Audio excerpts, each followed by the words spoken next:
こんにちは、モーリーです。旅は自己投資ということで、沖縄なのになかなか誰も行っていない最高すぎる粟国島の旅をお届けいたします。急遽立ち寄ったこの島は泊まりたい宿が全て満室だったのですが、そのピンチが奇跡の人生最高な旅にしてくれました。ぜひ大画面で何度もゆっくりご覧くださいませ。それではどうぞ。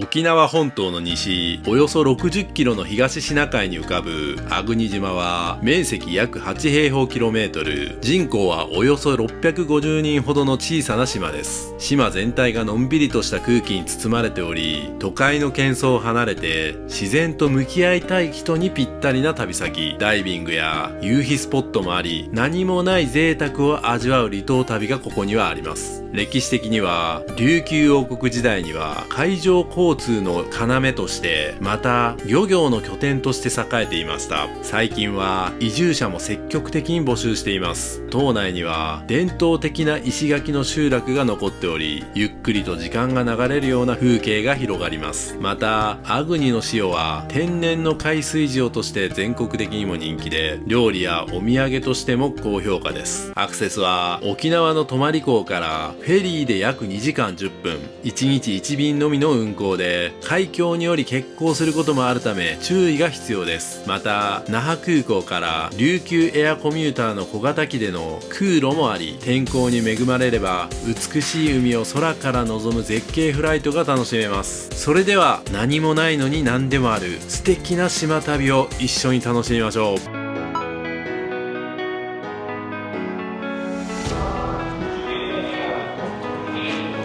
はい、こんにちは、森です。旅は自己投資ということですね。今日私は今、神戸空港にいます。今日からですね、ちょっと沖縄の方に行きまして、仕事をしながら、天気良さそうだったら離島に行くみたいな、そんな生活をしたいと思います。だから周遊っていうよりは、沖縄に滞在しつつ、みたいな感じの、ちょっと今までやったことないことをやろうと思います。どれだけの数、離島行けるかわからないですけど、楽しみたいと思います。それでは行ってきます。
さあ、もう何回目ですかね、メンス4でやってまいりました。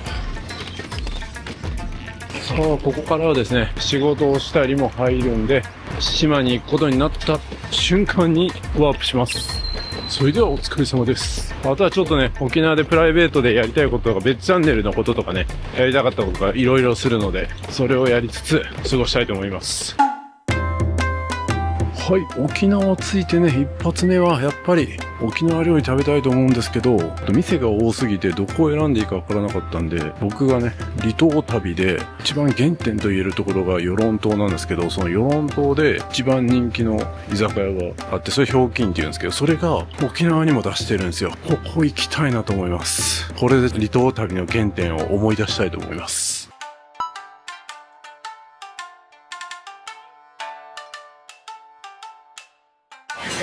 メニューになってます。刺身は結構長崎のものなんで。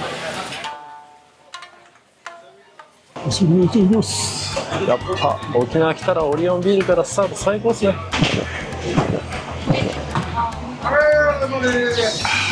最高。これは何や、お通しスープみたいな感じ。いただきます。ジーマミー豆腐。沖縄来たって感じするな。もう僕多分3年ぐらいは与論島行ってないですね。なんだけ1年に3回も4回も行ってたのに、やっぱたまに行きたくなりますよね。元気にしてるんかなとかね。もう僕のことは忘れ去られてる可能性もありますけどね。じゃあ島らっきょうの天ぷらいただきますね。やっぱうまいな。沖縄来た感じする。沖縄来た感じするけど、記憶の中で思い出してるのは与論ということで、なんか不思議な気分ですね。さっき僕ね、ジーマミー豆腐って言ったんですけど、違いました。ただの島豆腐でした。島豆腐とジーマミー豆腐は違うんすね。エッグそうめんになります。これぞ料金メニューにいただきます。うまい。こっちのひょうきんは与論のひょうきんに比べて上品ですね。与論のひょうきんはもう昔ながらの居酒屋っていう感じのテイストなんですけど、こっちはちょっと洒落てますね。やっぱ都会的になってる。与論に比べるとやっぱ沖縄は都会ですからね。だからこういう盛り付け方とかもいちいちおしゃれです。与論とかやったら多分こんなんじゃなかったと。ドーンみたいな。その代わり量とかももうちょっと多くてみたいな。だからそういう感じですよ。小金正弘っていうね、僕は正弘っていう名前じゃないですけど、正弘っていう名前の旅 YouTuber さんもいますね。読谷の泡盛みたいです。あ、読谷じゃねえ、糸満のお酒は泡盛です。いやもう本当にね、なんかここに来て与論のことをすごい解雇してるんですけど、この魚も長崎のものとかが多くて、めちゃめちゃ過去の旅を解雇できますね。例えばこのカンパチとかは鹿児島ですね。鹿児島のカンパチ、鹿児島の旅を思い出しますね。でサバがですね、長崎の対馬ということで、対馬のサバ食べれなかったんですよね。僕シーズンじゃなくて。楽しみですね。なんとかサバみたいなのがあったはずで、きびなごも鹿児島とか長崎の五島列島ですね。五島列島で食べたのを思い出しますね。黒鯛が福岡、玄界灘福岡の旅を思い出しますね。そして最後ブリがこれも鹿児島産ですね。長崎のは結局対馬だけか。長崎産も結構あるんで、長崎の旅も思い出しますね。普通の醤油と甘い醤油、どっちが甘いのかわからん。味でどっちかわからん。まあどっちでもいいよ。まず鹿児島のカンパチ。鹿児島のカンパチでもイメージないな。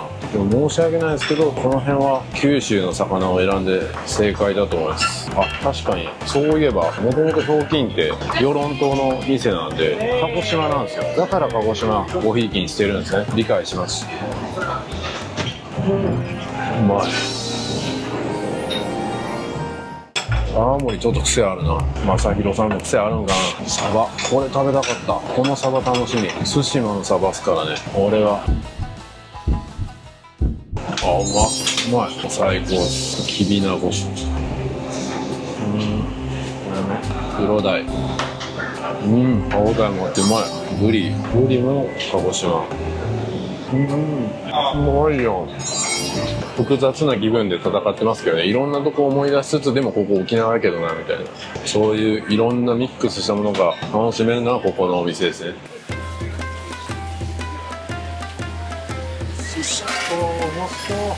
そう、いただきますね。寿司めっちゃ小ぶりで上品な感じですね。本当に与論のひょうきんに比べてめっちゃ都会的に上品になってる。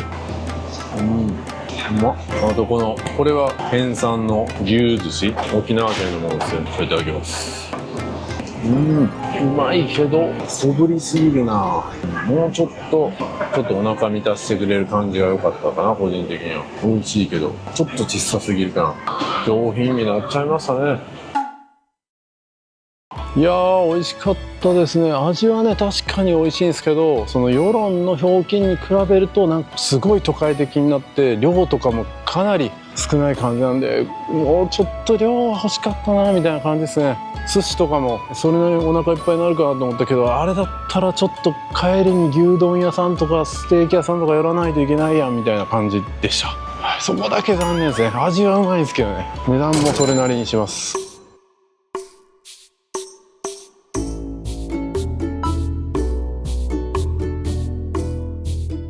はい、今回の拠点となる宿はこのレンブランデッドスタイルみたいな、ちょっと読み方わかんないですけど、そのホテルになります。しかしですね、ここは那覇港には近いんですが、僕が今回結構使う泊港には徒歩だと30分以上かかりました。でもタクシーで1メーター行けるんで、タクシーで行きたいと思います。 Wi-Fi はなかなか早そうですよ。アメニティはここから取る仕組みですね。最近多いですね。何これ、バスソルト取れるんや。はい、それでは僕が泊まる部屋は302号室ですね。もう入り口のところにハンガーが6個もある。そして結構広々した感じですね。ベッドがクイーンサイズになってて、机がこんな感じであって、仕事もバッチリですね。これで Wi-Fi 早ければ何も問題ないですね。でちゃんとこう荷物を置けるものもあって、グラスも、グラスもあって、冷蔵庫もありますね。でセキュリティボックスもあるし、ドライヤーも、ケトルもあって、ドライヤーはこれは何や、ヒュージでした。ハゲではないです。色もなかなかいい感じの椅子と、こんな感じで枕もいい感じ。そして案内着もあるじゃないですか。案内着も用意してくれてる。そしてテレビも大きめがある。空気清浄機もあって、ちょっとビューはこんな感じ。普通に街中ビューですね。むしろなんか見られてんじゃないかなって思う感じで、トイレとかはなんか横開きになってるんですね。ユニバーサルタイプの部屋ということで、体が不自由な方とかでも使いやすそうなトイレと洗面台になってますね。全部手すりとかがついてる。でハンドソープもあって、トイレも清潔ですね。タオルもあって、こちらには浴槽も、ありますね。そしてシャンプー、コンディショナー、ボディーソープと、全然旅の拠点には十分ですね。ありがたいです。スリップもあります。気になる Wi-Fi の速度は爆速ですね。一瞬100も超えた。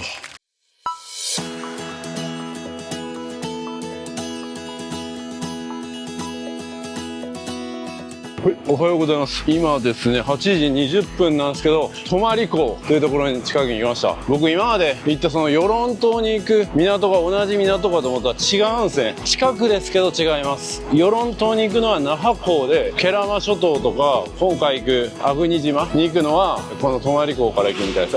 申し遅れてました。実はね、神戸空港出るときは慶良間諸島を回るみたいなことを言ってたんですけど、仕事の関係でですね、行ける日に島に行くということに決めまして、今日と明日ちょっと日程開けれそうなんで、今日粟国島というところに行きたいと思います。ここはですね、ある有名 YouTuber、どこでも行くどすこいさんとかが那覇から超近いのに誰も行かない離島みたいな感じで書いてるところでですね、そこ行ってみたいと思います。かなりマニアックな島らしいんで、飛行機でもね行けるんですけど、飛行機を取ろうとしたらなんと2月3月と部品調達のため運休ということで、今3月12日なんで3月いっぱい、いきなり定休日でした。飛行機がまさかの。そしてですね、もう一つ昨日決めたんで行くのをね、なんとですね、なんとですよ、これはびっくり。レンタカーはあっさり取れたんですけど、宿泊場所、ホテル、宿、旅館全部満室でした。それやのになんで行くんかっていうところなんですけど、なんとですね、キャンプをできるようになってるみたいで、最近ね。それだったらもうキャンプを体験しようかなと思って、もうキャンプ泊で粟国島まで行こうと思います。いや、そらな、前日にやっと粟国行くかみたいな感じで決める人なんて普通いねえよな。皆さんはちゃんと前もって予約して計画していってくださいね。僕みたいに前日にいきなり行くみたいな。あれ ?9 時半やん。俺9時からやと思って結構早めに来たのに、9時半からやった。いろんな船が出てますね。有名なところばっかですね。座間島、赤島、久米島、渡名喜島。渡名喜島もちょっと行きたいな。粟国島、渡嘉敷島。南大東島もここから行けるんや。でもないな。南大東島、北大東ももしかして行けるのか。というわけで、初めてのターミナルも楽しみたいと思います。人多いですね。さすが人気。久米島とか渡嘉敷島はめっちゃ行列が出たり人がいるんですけど、僕が行く粟国だけ全く並んでません。人気ねえやん、全然。まずこの紙に書くみたいですね。こんな感じで往復買いました。なんと現金払いしかできなかったんで、特にね、粟国島はほとんど現金払いっていうのを聞いてるんで、ね、ちゃんと現金を下ろしていきたいと思います。50万ぐらい下ろすくらい。なんかマーミヤンかまぼこっていうの売ってるな。なんやこれ。おにぎりかまぼこ。これはちょっと買っていきたいな。特米、ジューシー、巣ごもり。巣ごもりって卵なのよ。こんな感じの。ちょっと買うか。どれも食べてみたい。おー、行きましょう。あの船かな。こっか。ここを通るんかな。奥に村行きます。さあ、これどっから乗るんやろ。乗り方がわからん。こっからここで合ってんのか。なるほど、荷物を先にあっちへ預けるみたいです。6番のコンテナ覚えてる。はい、6番。忘れそうやから写真撮ろう。こんな感じでコンテナに入れるんや。じゃあこれで乗ります。帰りもこういうスタンプを。はい、受付のところで、ありがとうございます。2時間15分かかるんですね。さあ、乗ります。ワクワクっすね。とりあえず登るか。こんな感じのスペースがあって、さらに上がありますね。室内もあるんかな。あ、これ上まで行くと、誰もいないわ。こんな感じでオープンなスペース。いいな。めっちゃ渡嘉敷島とか観光地化されてそうやのに、すごいこうほったらかされた感じでいいっすね。穴場。2階最初のとこ降りてきて、ここ開けるとやっとなんかトイレもあるし、多目的トイレもあって、コンパクトだけど自販機もあるっすね。いいじゃないですか。あとはこう雑魚寝スペースみたいのがあって、もうこれがメインなんや。で、階段を上ると、よかったよかった。普通の座るスペースって何かと思ったけど、ちゃんと綺麗ですね。こんな普通に椅子のスペースもありますね。子供専用席なんかもある。ちゃんとコンセントもあるから充電もできちゃいますね。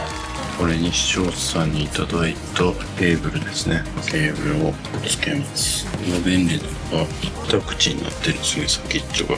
これめっちゃ便利です。視聴者さんありがとうございました。はい、それではですね、この先ほど買った巣ごもりですね、いただきたいと思います。すごいですね、かまぼこが有名なんですね。いただきます。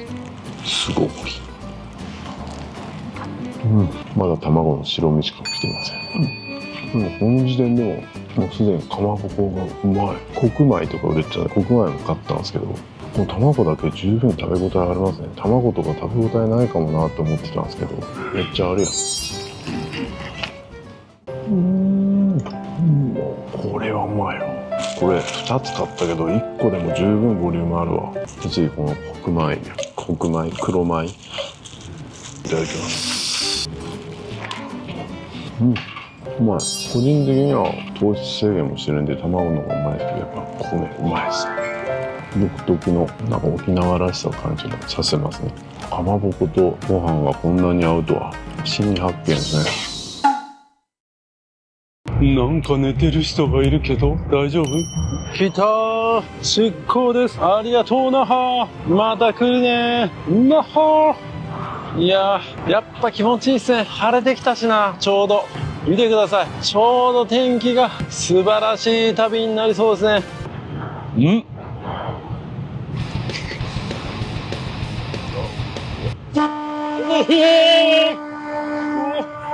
っくりした。思いのほかビビらされましたね。注意されましたね。そこ揺らすな、ボローみたいな。あそこに渡嘉敷の船とか座間味の船とか結構乗ってますね。手振ったら振ってくれるかな。おい、誰も手振ってくれねえよ。振ってるけどな。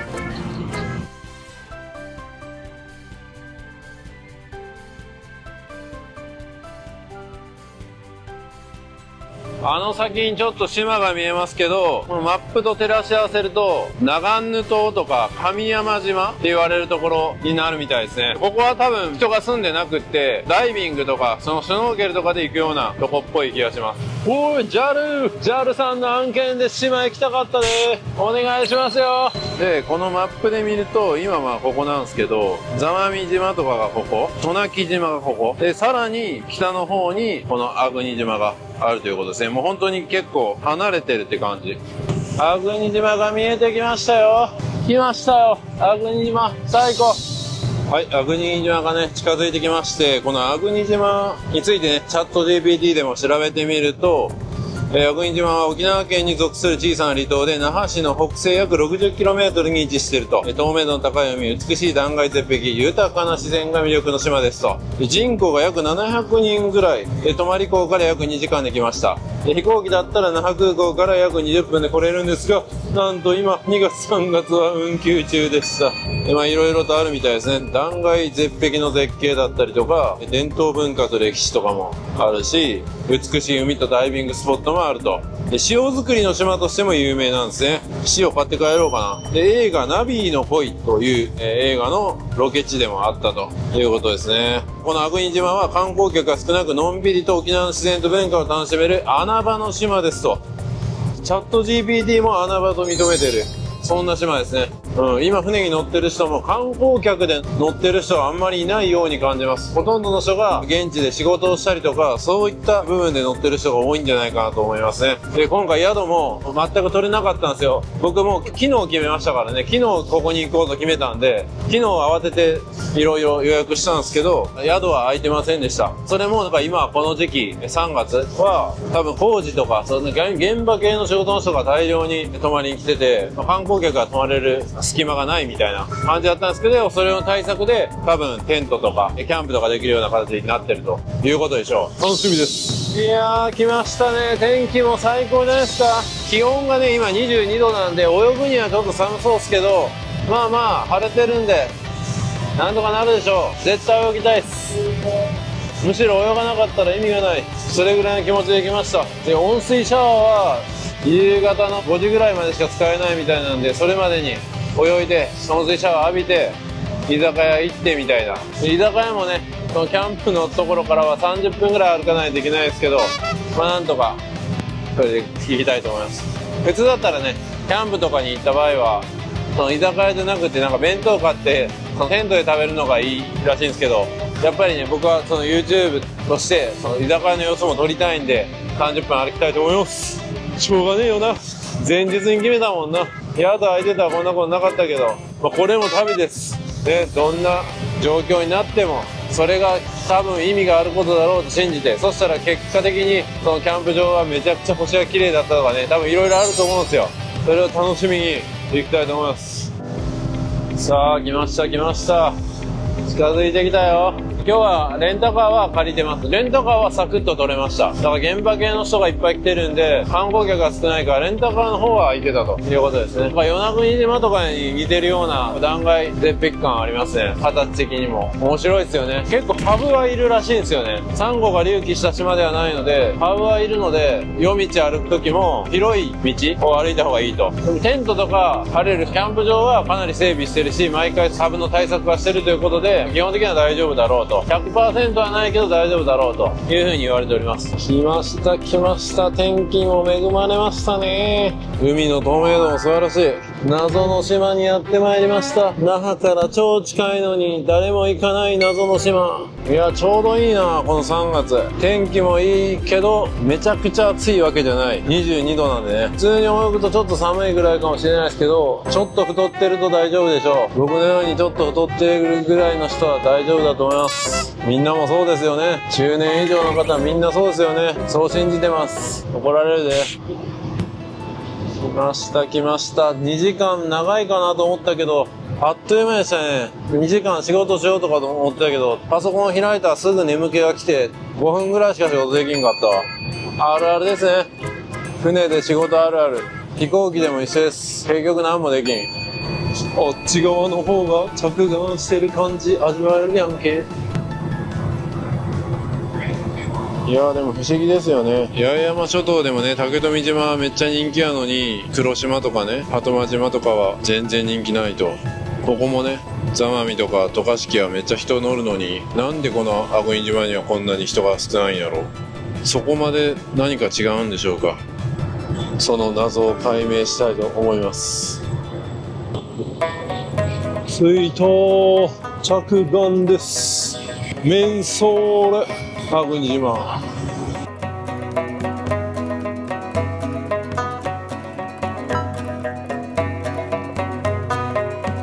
盛岡です。はい、よろしくお願いします。荷物はここに到着するっぽいですね。なんかいろいろ黒糖とか運ぶみたいな。あ、はい、6番です。ありましたありました。これが僕の荷物。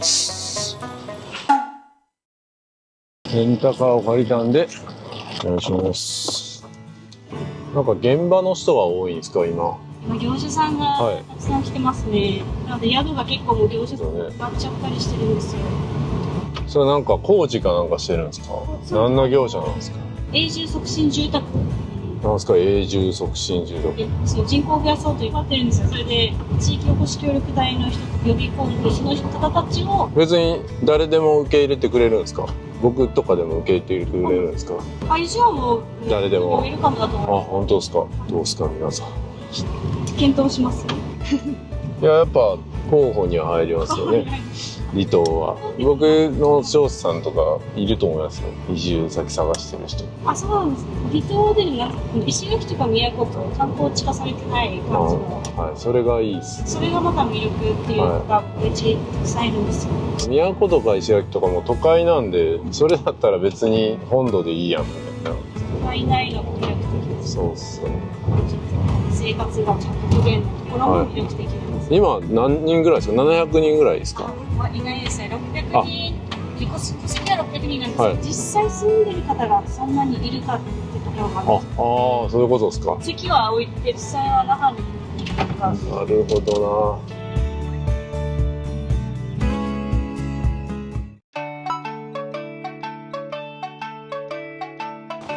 な。ビジターセンター。ト字。大中小ってあるのは綺麗なもん食べるもんを洗ったりする、それの後に洗濯する、その後に芋を洗うとか、そういう雨水を溜めてたんですね、昔。今は使ってないですね。今は使ってないです、今は海水淡水化装置伊是名島とかと同じですか。はいはいやってます。素晴らしいです。それってすごいっすよね。海水を淡水にできたらもう、いやもう無敵です。クルーズ船とかもそうじゃないですか。はいはいはい、ね、無限に水が使えるみたいな。だから能登半島自身で水道があるんでありますけど、多分ここは大丈夫。水道止まらない。ああ、なるほど。そのシステムのおかげで。佐々木さん出てもいいんですか動画。あ、大丈夫です。はい。何をやってる人みたいな感じで紹介してるんですか。今はアグニの観光協会の今事務局長。アグニって一般の観光協会の仕事、観光案内所とかだけじゃなくて、レンタカーレンタサイクル。なるほど。だからそうか、そう変わってますよね。いや僕もレンタカーのつもりでかけたらあれ観光協会にかかったみたいな。ここが温水シャワーやってる。ここは5時ぐらいまで使えるってこと。そうだからいろんなことをお土産物開発もして、4月からアグリの塩と黒糖と紅芋のジェラートも開発して4月から売り始めたり、もう豆乳ソフトクリームもね、沖縄のソイソイさんとちょっと教えてもらったりして、いろいろやろうとしてるんです。いや面白いですね。より良くしていこうとしてるんですよね。今人口減ってるけど、今はもうアグリ面白くしていく。でも今業者さんが来てなんかやってるのはその移住促進住宅っていうのを作ったり、12月から3月までサトウキビの製糖工場、まあそれはよくある。職員の人たちと宿舎作ったり、いろんな建物。なるほど。サトウキビも多いですね。大東島とかもそんな感じ。なるほど。ありがとうございます。究極レンタカーいつか。レンタカーもらいました。いやもらってないです。レンタカーの鍵は。島はこんな感じになってるんですね。ここがキャンプ場ですね。で、今多分この辺じゃないですか。違うな、ここやった。ここですね。で、こっから来たんですね。で、この辺が集落になって、で、この辺宿がいっぱいあるんですけど、全部ダメでした。で、ここで夕日みたいなと思ってますね。電気自動車と聞いてたんで、桜かと思ったんですけど、日産のね、ちょっと古い三菱のアイミーブとかやったかな。でも全然電池持たないみたいで、エアコンとかつけてずっと走ってたら、半日ぐらいでなくなる。また充電することになりそうです。それでは行ってきます。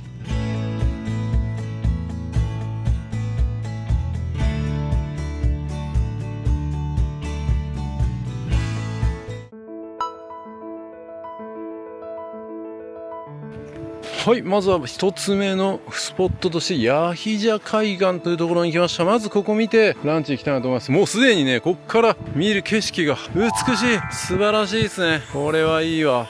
しかもこういうちゃんとね、看板とか綺麗に作られてるな。大和川からヤヒジャの海岸では約500万年前の火山活動によってできた地層や岩石が一望できますと。黒い岩石は溶岩で、緑灰色の岩石や火山灰が堆積してできた凝灰石。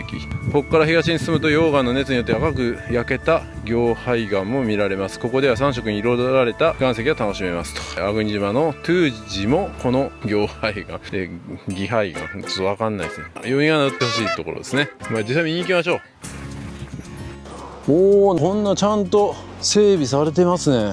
綺麗な階段が。おお、これもなんか絵になるな。絵になる階段。この辺はやっぱお金かかってる感じするな。いろんな離島行くけど、やっぱ沖縄ちゃんとお金かけてもらってるなって感じはします。結構降りるな。これ帰り大変やんけ。いきなりかよ、また。島旅あるあるやな。島旅したら毎回こんなめっちゃ登らなあかん。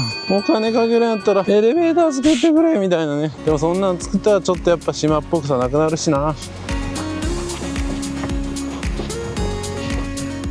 今年一番の天気やと言ってました。奇跡ですね。長いなこれ。車で下まで降りれるようにしてほしい。ああ、見えてきた。ああ、いきなりいい感じやん。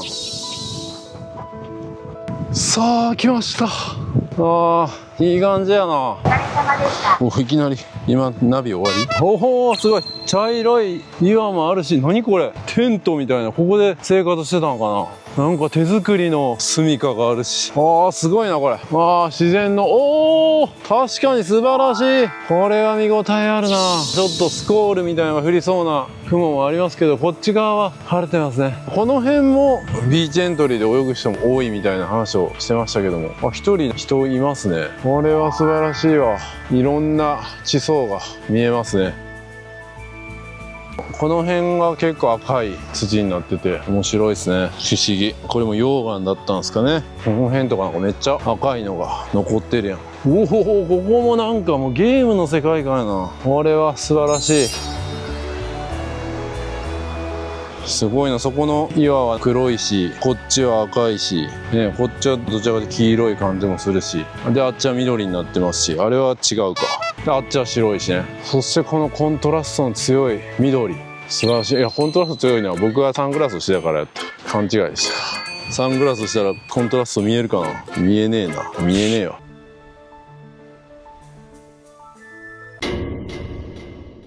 マジかよ。帰りまたあれ登るんかい。朝強さ引き出す乳酸菌みたいなドリンク飲んだけど腹痛くなって逆に弱さが引き出されてるやんけ。きついなこれ。エレベーター作ってくれ。エスカレーターでもいいな。いやでもそれだとやっぱ景観おかしくなるな。景観を損ねないエスカレーターとか開発してほしいな。そんなことも考えさせてくれるんですね。この粟国島の旅は。まさに旅は地区投資ですね。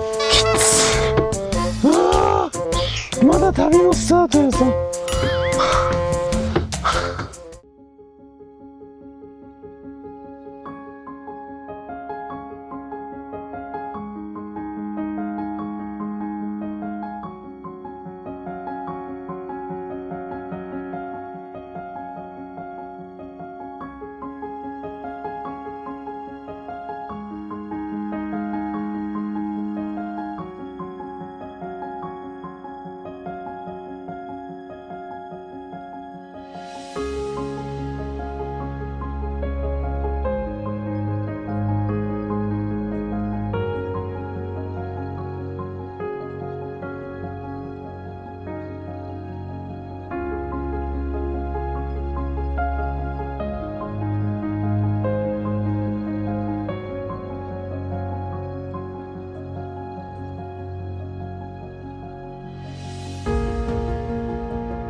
い、それではやってまいりました。丸三飯店。なんか入ってるけど、ちょっと待って。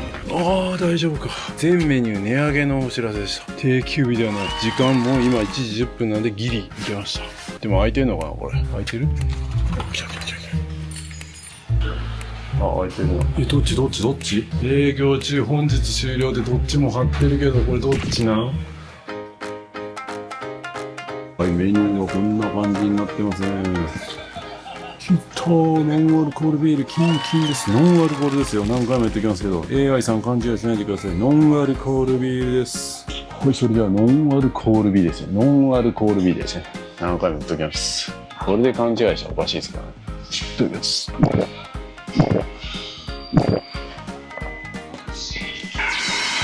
キンキンに冷えててうまいです。オリオンじゃないですけど、アサヒのノンアルコールビール。でも最近のノンアルコールマジうまいですからね。作り方も結構変わってきてるらしくて、以前は多分ビールに似せた感じに作ってたけど、今って普通にビールを作ってアルコールだけ抜くみたいな作り方してるんですよね。だからもうほとんどビールと一緒なんですよ。酔わない以外。だから全然ノンアルコールビールでいいやんみたいな説もあるんですよ。各社努力してますね。僕もそうやらないといけない。ね。YouTube もこうじゃないといけないじゃなくて、ありえない方向から攻めてみるみたいなね。僕も一回動画を完璧に解説全部入れた状態からどんどんダメにしていくみたいなね。そんな手法を取ってもいいかもしれないですね。何の意味があるのか分かんないですけど、そこにもしかしたら新しい道が開けるかもしれない。そんなことも教えてくれるんですね。阿文島の旅はね。まさに旅始まってほしい。で、まだ22度とかやのに、こんなもん僕真夏みたいな感じでめっちゃ飲んでるけど、これ夏とかに島旅したらどうなんねん俺。年っすねもう。ちょっと真夏の島旅無理かもしれん。本当に行けるうちに行っとかないといけない。そんなことも学べるんですね。年取ったらやっぱりなかなか今までのペースでは旅できなくなる。行ける時に行っとく。今行きたいなと思ってるのに、いつか行くか。いつまでそんなこと続けるんですか。すぐ行ってください。僕みたいにだんだん行けなくなっちゃいますよ。旅にですよ。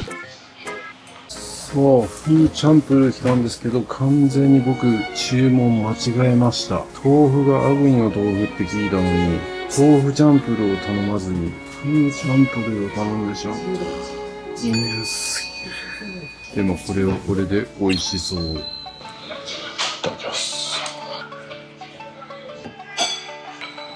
汗かいたからしみるな。アグニの豆腐って聞いたから豆腐チャンプルー頼んだつもりがフーチャンプルー頼んでしまってフーやんけ。しまったな。あるあるっすね。沖縄あるあるっすね。豆腐とフーを間違える。レビュー見たらね、どこもなんかボリュームがすごいって書いてるけど、確かにボリュームすげえわ。だから僕間違えてフーチャンプルー頼んでしまったから、豆腐チャンプルーもう一個頼もうかなと思ったけど、ちょっとこれもう豆腐チャンプルーとかもう一個頼んだら僕もう夜ご飯も食べれなくなる。でも味がうまい。こんな島でこんな食事ができるのはありがてえ。ご飯めっちゃ多い。1合あるんじゃん。ライスミニのミニにしたらよかった。すぐなくなったな。やっぱりね、島とかいろんな地域に来たらその地のものを食べたいんでね、このアグニの塩があったんで、これ使います。ご飯を塩でいただきます。うまい。原点やな、塩は。何倍も食べるわ、この塩で。あ、一時休業ですか？そうです。別に完全になくなるわけじゃない。リニューアルみたいな感じですか？一旦みたいな。そんな高騰してるんですね。一時休業して値段上げてまたやる。するまでは。その休業からまた復活はまだわかんない。そうですか。ありがとうございます。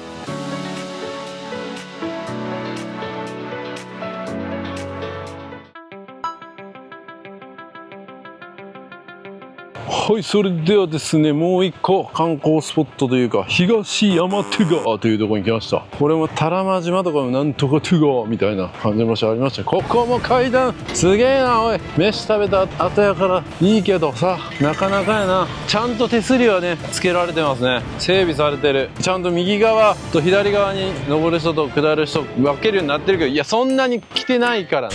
誰もいないけどな。うおー、これすごい。ちゃんとトゥガー感出てるな。トゥガーが何の意味か分からへんけど、トゥガー感出てますね。ちょっと調べるか。東山トゥガー何なのか。東山トゥガー。チャット GPT 先生に調べてもらいたいけど、電波が1しかない。電波がないと天下の GPT さんも。なるほどな、ガーって井戸のことか。東山トゥガーは伝統的な井戸ですと。昔から粟国島の人々の生活用水の源として使われてきたと。でも今はね、もう海水を普通の水にする技術があるんで、それは必要ないですね。だからあれか、ここの割れ目は別に東山トゥガーではないということですね。この先に井戸があるんかな。ここが割って井戸を作ったんですかね。南大東島だったらバリバリ岩って言って、島が移動してると同時にだんだんこう裂け目ができたみたいなのありましたけど、これもすごいな。これも神秘的。いやー、この空洞の空気、なかなかいいっす。風が通り抜ける感じ。これはぜひ体感してほしい。どんな素晴らしい観光スポットよりもいい空気感流れてます。こういうところ好きです。あー、神聖な空気すら感じる。そして目の前に、なんだこれは、小川急岩？小川急ってわかるんか？すごい。この辺から水を取ってたんですかね。これが生活用水を取ってた場所になるんですかね。井戸になるんかな。すごいな。洞窟みたいのもあるし、説明がないからなんかよくわからんな。どないなってんねんこれ。この先行っていいんか。あの辺もなんかすごい洞窟みたいなのがある。お、何あれ、すごい。もともとあそこになんかあったんかな。何かがあったようなとこある。誰か住んでたんここ。ちょっと謎エリアやなここ。あれが井戸やな。多分あれがもともとの井戸やったんでしょう。こっちも気になるな。何これ、何があったんこれ。これはすごいな。ちょっと怖いなこれ。あれ上何？コウモリの巣？怖いな。すごい奇妙な色をしている。ちょっとゾクゾクするな。大砲の跡みたいなのがあるような気もするし、これは一体何なんや。うわ、謎。これはちょっと怖いな。これは凄まじい。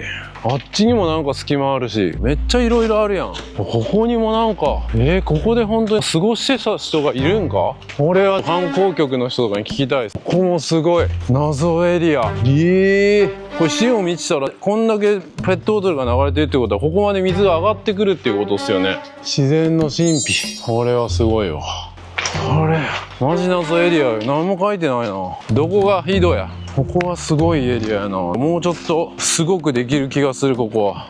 ただ今のままだと気持ち悪さだけは残ってる。行ってみるか。岩が硬いんすよねこれ。多分ここ人が渡ってたんかなここ。そんな感じあるな。レールの跡みたいな。ここに生活用水を溜めてた井戸みたいな感じになってるんや。ここっすね。覗くのは怖いわ。こんな感じですね。何も見えん。なんか書いてる。1959年高等なんとか金により本工事施工着工。1953月1日。こんな手作りな感じの看板？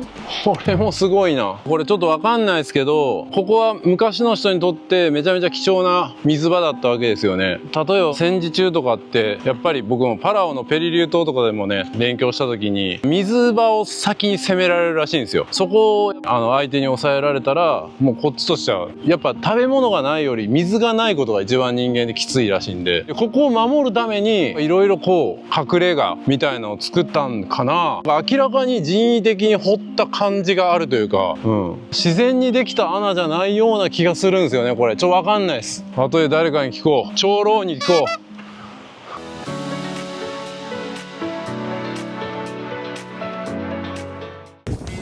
今からようやく泳ぎますよ。なんとですね、ここでシュノーケリングの業者としても活動されてる方に観光局の方が繋いでくださいまして、今から来てくれるとね、やっぱりプロに任せた方がいいでしょ。いいスポットとかね、連れて行ってもらえるでしょうし、楽しみです。あれは何すか？あれ、保安庁のヘリみたいな。遊覧ではない。遊覧じゃない。こっちでも泳げるんですけど、北の漁港の方がいいみたいな感じで漁港に行くことにしました。もう風が夏の風になってるみたいです、今日から。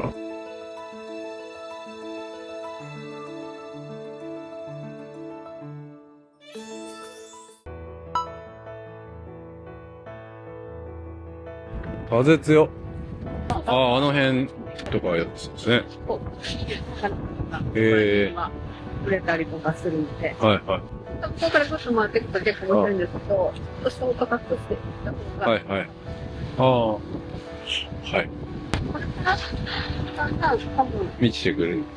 はい。これが結構浅いんですけど、今ぐらいの水深あったら大丈夫。ありがとうございます。やっぱりこう、ね、自己責任で泳ぐのは危険も伴うので、ちゃんとお任せくださいということですね。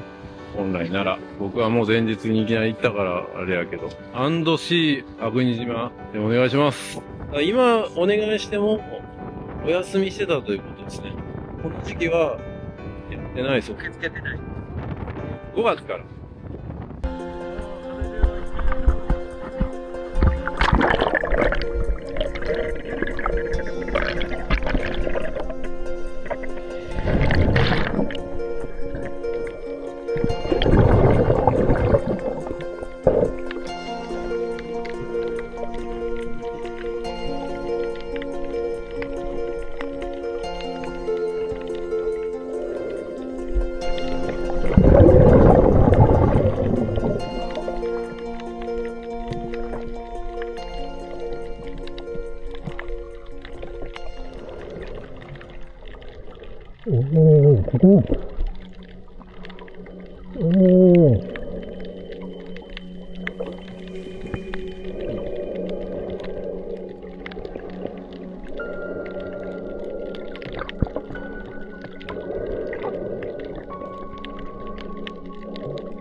ここからは皆さんが自分自身で泳いでいるつもりでご覧ください。音楽もなくしていきます。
いやー、最高の海でしたね。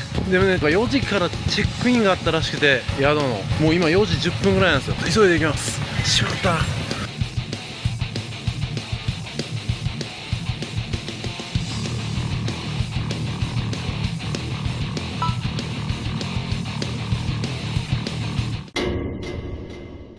オートサイトの利用が5000円で、さらにこれからああ、なかなかっすね。なかなかですよ。はいはいじゃあいいですか？はい、大丈夫です。はい、もうしょうがないです。一番簡単だと言われるドームテント、じゃあこれにします。これとか大丈夫ですか？マットとか。ああ、そういうことか。コットより寝袋の方がいいんじゃないかな。じゃあ寝袋をします。寝袋がここにちょうどないですけど、はい。焚き火とかします？ああ、焚き火いいっすね。絵になるな。焚き火するな。焚き火したいな。じゃあこのベースがあるんですよ。はい。ラウンドファイヤーベース。はい。でこれで囲んで、この椅子をどうこんないっぱい頼まなあかんの。撮影するんですよね。あ、そうっすね。じゃあこれ撮ってくれたらこれと椅子2つサービスしますよ。そうしてくれる。そしたら絵になるからね。そうっすね。じゃあそうしよう。これだけでいいですか？はい。はい。はい、こんな感じでオートサイトを借りました。このオートサイトっていうのは車をこう横付けできて、しかも電源があるみたいなんですよ。 Wi-Fi はないですけど電源があります。で、今日僕以外誰もここ借りてないんで、好きなとこ選んでくれって言われたんで、一番映えそうなところを選べました。でね、旅館に泊まるより安く済むんかなって思ったら、結構テントとか入れてたら旅館より高いですね。しかもご飯ついてないし。でもこの場所を独り占めできて、この海見れて、夜も星多分めっちゃ綺麗だと思うんで、それ含めたらちょっと僕も意見変わるかもしれないです。で、明日ここ泳いでみたいです。ウミガメ結構いるらしいんですよ、ここ。で、ちょっと前はクジラも来てたということで、いいっすね。え、そうでしょ？本当に？え？あれ？ブロー。クジラかもしれない。違うか。違いますね。違いましたね。クジラではなかった。下ではないですね。潮吹いてそうな感じでした。でも潜ったら長いこと結構潜ってますよ。ああ、ウミガメはウミガメは結構いますよ。見ます。はい。その下の東屋座ってたら結構見えます。あそこに座ってたら、満潮の時結構。充電ができる。ちなみにテントは組み立てたことあります？ありがとうございます。どっちがどっちかわからんぞこれ。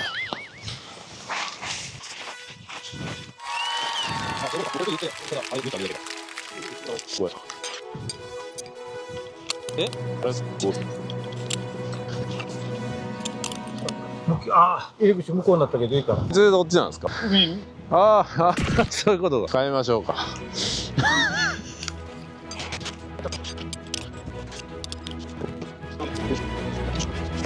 入りました。はい。向こう抜けました。あ、こっちが抜けた。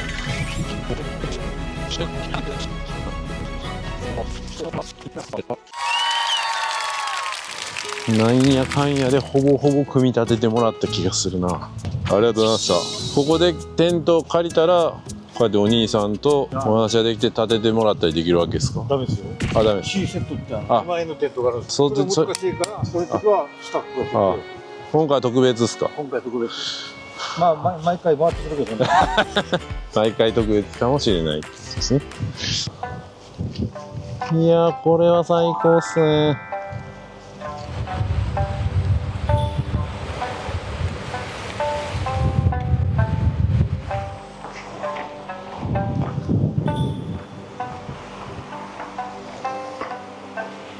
おお、素晴らしいビーチがあるじゃないですか。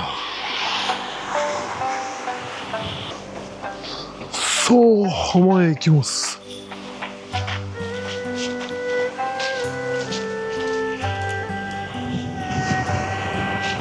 手つかずな感じやな。またこれがいい。夜はここで海の波音聞きながら星空眺めようかな。一人でな。めっちゃトゲみたいな草にやられた足を。はい、それではね、今からシャワー浴びに行きたいと思います。本来なら5時15分までということで。で、本来ならね、飲みに行くんだったらもう歩いていくしかなかったんですよ。30分かけてね。でも今回、観光の佐々木さんが送って行ってあげるということで、めっちゃありがたい。いや、それよりも、ここの島の人はもう一人でとぼとぼ歩いてたりしたら、声かけてくれて送って行ってくれるそうですよ。で、そんなん東京であったらもう犯罪者かみたいな感じになるんですけど、この島では犯罪ではない。素晴らしい、ありがたい行為としてね、場所と視点が変われば同じことやってても全然違うんですね。そんなことも教えてくれるんですね。本当ありがたい。だから島の人にいろいろ声かけたらいろいろ協力してくれると。今日もね、シュノーケリングそうでした。別に僕お金払って協力してほしいとか言ったわけじゃないのに、ここで泳いだ方がいいって教えてくれて、めっちゃみんないい人ね。それで移住者も促進しています。どうでしょう、人間付き合いに疲れた皆さん、この島でもう一度素晴らしい人間関係をやり直すのもいいかもしれません。僕は待ってます。僕が移住するとは言ってないけど待ってます。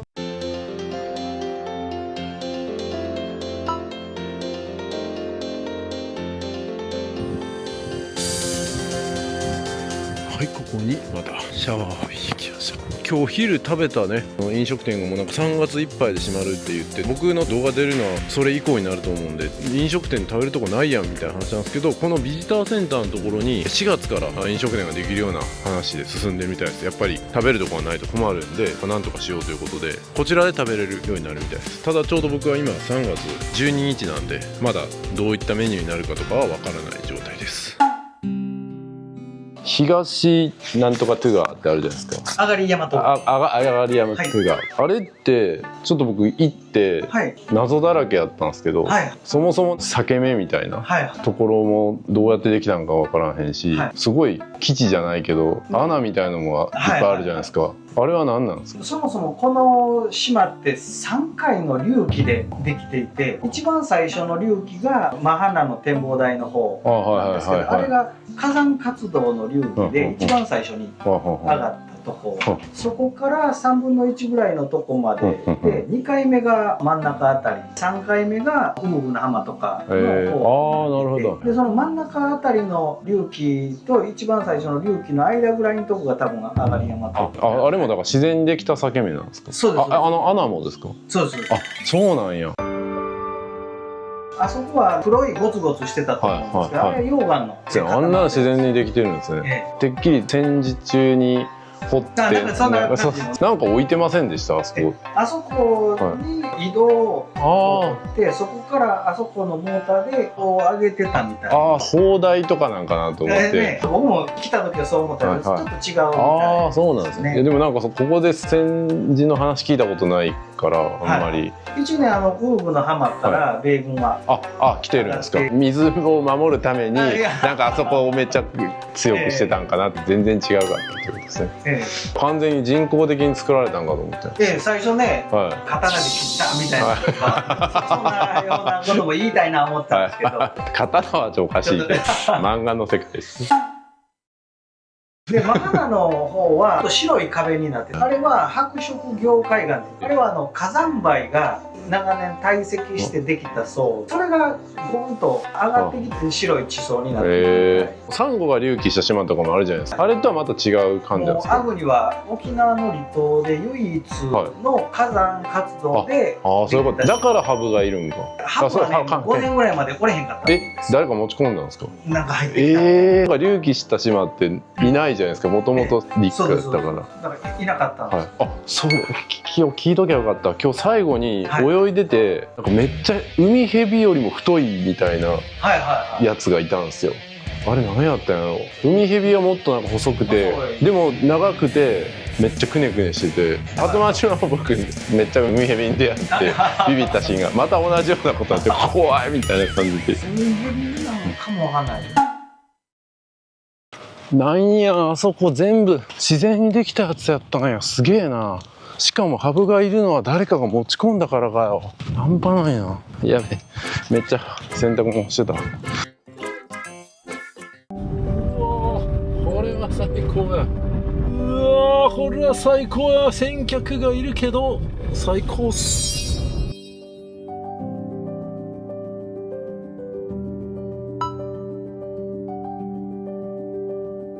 これは素晴らしいな。マハナ展望台、はあ、これぞ夕日を見るにふさわしい素晴らしい展望台。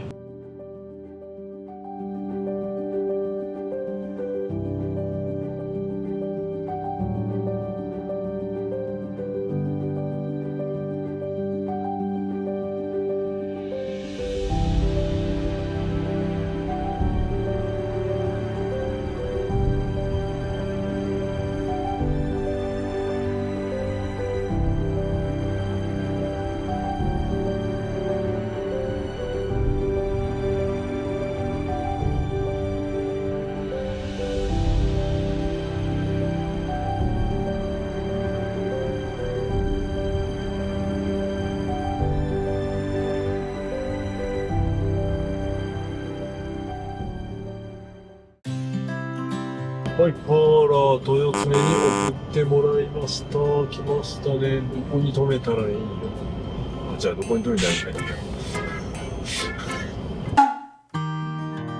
はい、やってまいりました。新庄商店。ここでちょっと夜の買い出ししたいと思います。開いててよかった。開いててよかった商店。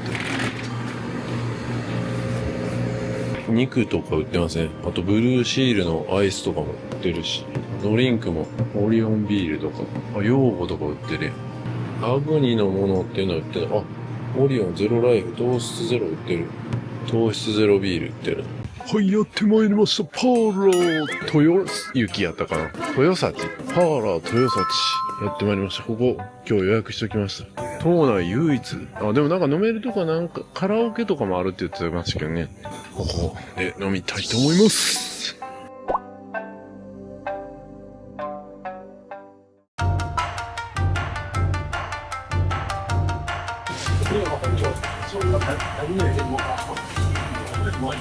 どっちもお願いします。はい。天ぷらとラスパルを使ってね。生ビールってオリオンですか？オリオンですよ。生一つと。黒味噌へ。はい、大丈夫。大丈夫です。はい。おすすめとかあります？あとポテトもすごいですね。ポテトもいけます。この塩使ってます。透明層入ってる塩。発売されてないんで。あ、発売されてないです。まあ僕が動画出る頃に発売してるかもしれないです。焼き鳥盛り合わせ。はい。ビーフも美味しいですね。みんな魚の天ぷらも食べます。飲み物は？僕ウーロン茶。はい。まあとりあえずこれで、はい、いきます。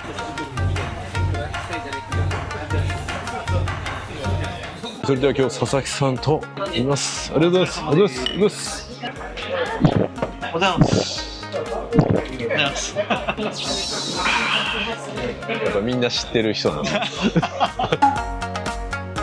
ここぐらいしかもないんですか、居酒屋が。あれが島唯一のカラオケ。ご飯食べようと思ったら出してくれる。あ、出してくれるんですか。だからどうしても食べるとこがなかったら、はい、カラオケ行く。歌わずに。カラオケボックスみたいになってるんですか。個室になってて、あとはご飯は売店で売れ残ってるお弁当か玉花というところの事前に頼んでぐらいに。じゃあ本当に食事難民みたいになる日もあったりするんですか。めちゃめちゃあります。でお宿でカップラーメンのゴミが捨ててあるっていうのをお宿の人たちから聞いて、それはなんとか避けたいなと観光協会がやってる飲食店で夕方弁当をなんかその辺やりたい。なんかいい形にできたらいいのにな。僕は島のものを食べたいなと思ってね、ここに来てるんで。は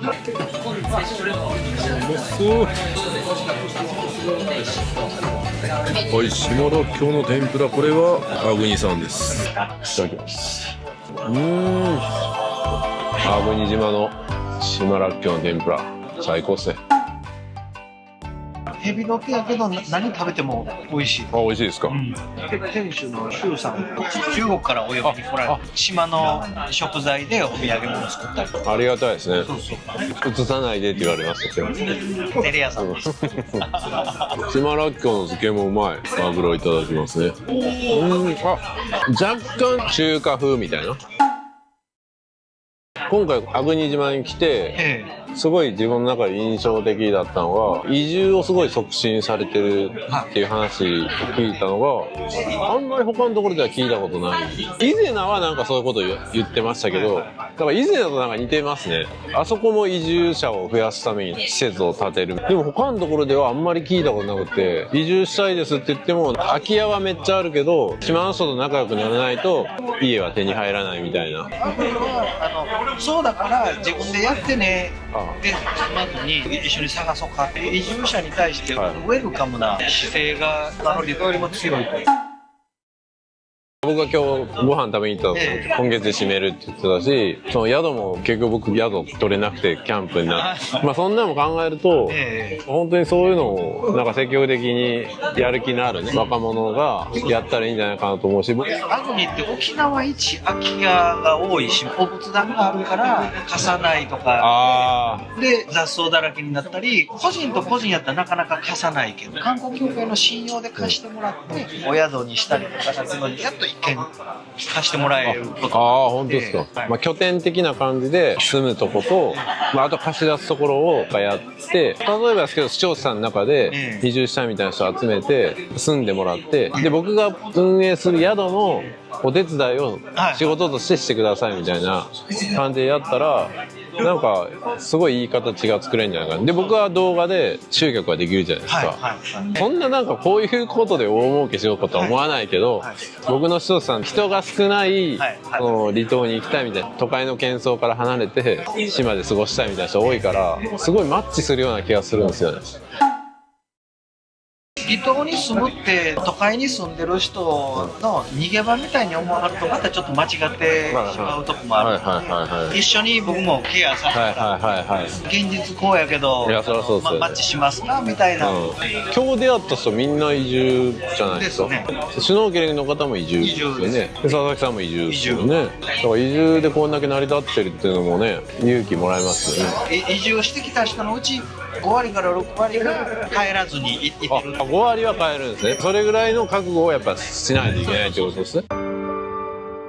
食のバリエーションが少ないから月 1,2 回は那覇に出て、その鬱憤が晴れずにもっと日頃からバリエーションが欲しいみたいな人はやっぱりちょっとなるほど。られない。どうすか、ラーメン作れる人ステーキ作れる人、チャンスっすよ。島に住める人の一つの傾向としては諦められる、ないことを許容して欲しくなくなる。あるものにちゃんと感謝できて、あるものだけで満足できて、大神島の動画でもなんか言ったような気がするけど、やっぱ人間っていろいろあるといろいろ欲求するけど、これしかないみたいな感じになった時に、あ、これだけあるんだったらもうこれを元にこうしてみようとか、そういうことを考えられる、やっぱ人生を豊かにする一つの要素だと思うんで、そんなことを学べるんですね、この島ではね。まさにこれですね。久米線です。近い島のやつ選びました。焼きビーフン来ました。久米線いただきます。焼きビーフンいただこう。あ、そうか、中国の人は作るからまたうまいんや。いただきます。焼きビーフン、うん、ピリ辛でうまい。男の人が好きな味やな。ありがとうございます。こういう本当に頑張ってるところでまず全然知られてないみたいなところを僕も盛り上げたいと思って今 YouTube やってるみたいな。やっぱ発信者の力量で今の時代結構変わってくるから、イメージまで変わっちゃう。本当にそこにマッチする人に来てほしいと思うんで、マッチしない人に来られても困るじゃないですか。荒らされるだけなんで。粟国島だったら粟国島が目指したいものとかこうあってほしいって思うものに賛同してくれる人に知ってもらって来てもらうっていうのが僕はやっぱやりたい。ありがたい話。でも来なくなっても困るっていうややこしい。そうジレンマを抱えてると思うんで、僕は粟国に来たもそのバランスを取りつつ観光の人にも気に入って来てもらえるのをまだ間に合ってやっていけるんじゃないかなと思って。佐々木さんって移住されて、なんでそんな熱量高くこの事業をやられてるんですか？地域の役に立ちたいみたいな思いがあって、自分が住んでた京都の地域でももうほぼ役員は全部やってたんです、夏祭りの実行委員長、自分の出身の高校の全卒業生の同窓会長、困ってはって頼まれたら断ったらもう困らはるのも丸分かりじゃないですか。でも僕は田舎が島に住みたかったの。親父が去年の12月に亡くなって、でその最後の一呼吸まで見とったんですよ。その時に36年間サラリーマンしてたんですけど、ほんまにやりたいことをやらないと人生もったいないって、もうその時にもう今やって思ってしまって、ごめんお父さんにやりたいことやらせてくださいで会社にも突然、ちょっと僕辞めさせてもらいました、まあお父さんも言うこと聞かへんししゃあないなみたいなね単身で来られた？単身で、妻と3人娘は京都なんけど、孫にも会われへんけど僕は島に来たい、それぐらい島に来たかったので、島に来たら島に来てくれた人たち、来てくれただけでもありがとうなので、困ってはったりやりたいことがあったらできるだけやりたいと。でこの間レンタカーを借りに北海道の親子が来たんですよ。でその人たちが滞在時間1時間半ぐらいで、もう僕運転するから2人で乗ってくださいって言って、1時間半で主要なとこ全部回って回れるんですね。1時間、回れます。1個滞在 2,3 分ぐらいやったら、ほんならもう娘さんもこれは奇跡や、こんな出会いはないみたいに言うてくれはって、言い方は変えるとうざい、何この人暑苦しいみたいな。島だから許されるってことね。そうだって会社辞めてきたわけですから、もう稼ぎもね全然それは違う。もう6分の1になる。6分の1でも充実感はもう半端じゃない。素晴らしいですね何やこの話。いきなり20代でここのがきつかったかもしれないですけど、でもね、迷ってる人がいたらもうすぐやった方がいい。もうすぐやった方がいい。動き始めるとね、いろんなことがつながって、僕も起業しようって決めたのが35の時。起業するって決めたらもうめっちゃ動き出すで、YouTube 初めてもそうです。なんやこの会社辞めて一歩踏み出す時の怖さみたいな、僕はやっぱ震えましたもん。そらそう。会社辞める時でも一歩踏み出したら、もうそんな世界があんやったらもうちょっと一歩踏み出してみたらよかったと思って。僕も本当に起業するまではめちゃめちゃ時間かかりましたけど、ずっと起業したいって20代の前半から思ってたのに、結局35の時にようやく起業したんですけど、起業してしまったら何でもっと早くしなかったよ、むしろ大学行かんかってよかったよぐらいに思った。動けない人には多分すごいメッセージなんじゃないでしょうかね。そういう人来たら、アグニーに来てもうたら、もう暑苦しいのお話しさせてもらいます。一回このアグニーに来て佐々木さんともお話ししてもうそれでどう感じるかね。僕もオフ旅っていうのを昔やってたんですよ。くすぶってる人が来るんですよ。で実際その一緒に旅したら独立しました、転職しました、YouTube 始めました、そういうきっかけってやっぱ大事だから、実際にこうやって移住された方とか会社辞めて新しいことやってすごい良かったですみたいな、人の話聞くっていうのはめっちゃ大事ですよ。思いのほかまさかのアグニまでこんな素晴らしい話を神回ですね。残白です。ちょっともう飲んじゃってますけどね。魚の天ぷらです。役場からの依頼。これがアグニの透明層の塩です。ポテトです。うまっ。魚のフライうまいですね。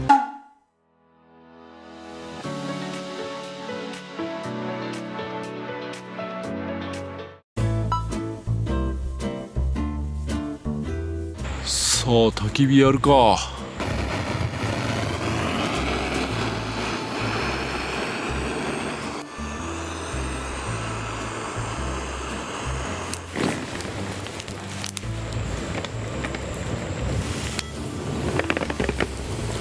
これ焼きます。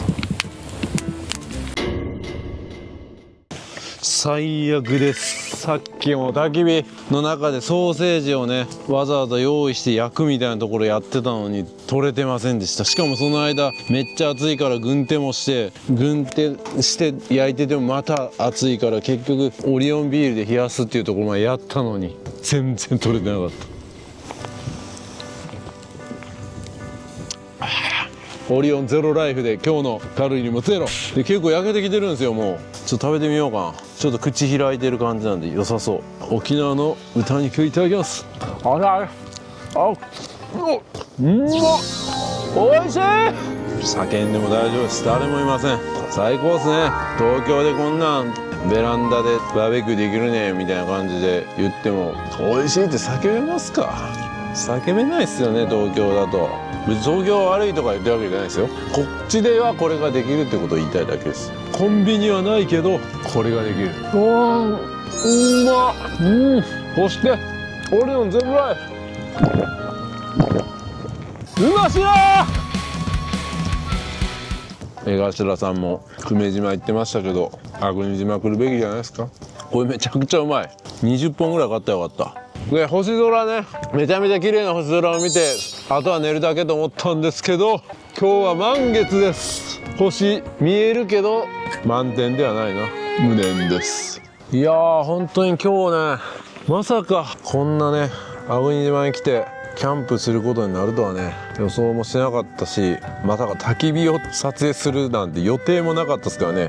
でも最高っすね。やっぱどうなることかと思ったけど明日はね晴れなんで明日天気の不安がないからめちゃくちゃ快適っすね。ちょうどこう焚き火してると快適な温度になりますね。ちょっと焚き火なかったらちょっと肌寒いぐらいな感じですけどね。だから今僕キルルックの LS 長袖着てるんですけど長ズボンをね持ってきてなかったんでちょっと寒いですね。最高っすね。波の音を聞きながら焚き火するなかなかできないですね。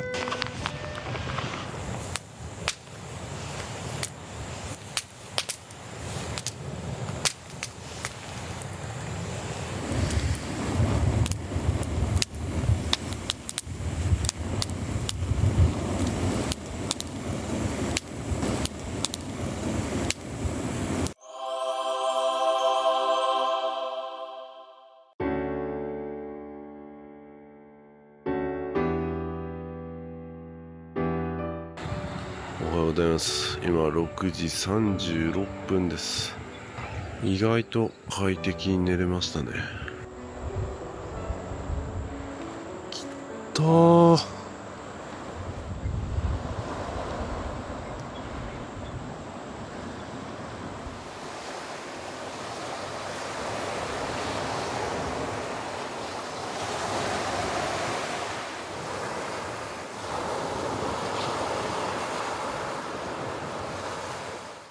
素晴らしい朝日を拝むことができました。あと30分後には雨が降るみたいなね予報も出てるんですけどよかった。いや最高ですね。テント泊意外とねしっかり寝れたしこんな朝日も見れて最高っす。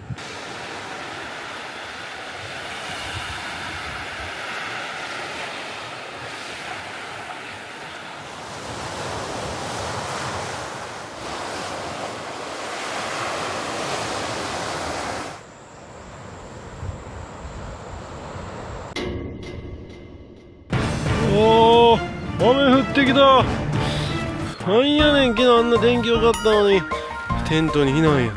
はい、今日はね朝にこのウーブの浜で泳ごうかなと思ってたんですけどちょっと天気がね微妙な感じなんで今日はねやめときたいと思います。いやー本当にそう考えるとね一瞬の天気のいい時にやっぱ泳いどかないとチャンスを失うみたいな人生と一緒ですよね。ちょうど晴れてるけどまあ明日も晴れるんじゃないかなみたいな明日でいいかみたいな仕事でもね何でもそうじゃないですか。明日にするかみたいな感じでこう先延ばしにしたりしがちですけど先延ばしにするとこうやってチャンスを逃すことってありますよね。いやまさにね人生と一緒だなと。もう今できることは今する、僕は昨日はねできる限りのことは全部やりましたんで後悔はないですけどもしこれね昨日シュノーケリングするのはちょっとしんどいから明日も晴れるか明日するかみたいな感じだったらもうシュノーケリングすらできなかったということでね本当に人生と一緒ですね。まさに旅の仕事をしてことでね、皆さんも今できることは今する今やりたいと思ったら今やる今行きたいと思ったら今行くぜひお願いします。何をやねん。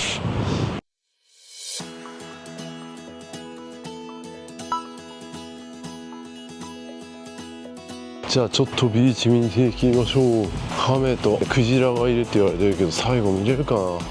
子育て中のクジラがいるらしいけどいませんね。クジラもカメも見当たらんな。でもマジでここ泳いだら良さそうやったな。また次来た時は、あと移住したら好きな時にこういうとこで泳ぎ放題ですね。それも最高やな。贅沢な生活やな。でも老後にここに移住するとかあったら、老後になるとなかなかスノーケリングもできんやろうからな。まだ元気に泳げるうちに行った方がいいんかなみたいなこと考えますね。そんなことも考えさせてくれるんですね、この粟国島の旅は。いやほんと天気一瞬やな。これでまたいきなりまた晴れる可能性もあるしな。ほんと島の天気は分かんない。誰かの気分と一緒ですね。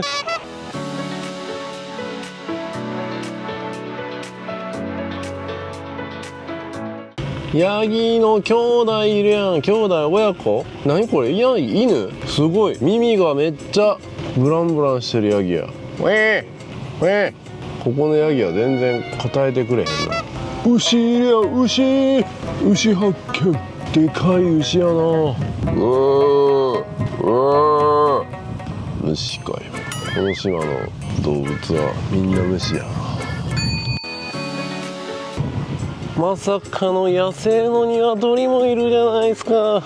野生の鶏がどこ行ったんや。あ、これが本当の小屋か。中に入ってるんですね。飛び出してたんや。出れるようになってるんや、自由に。何のためのこれ小屋なんや。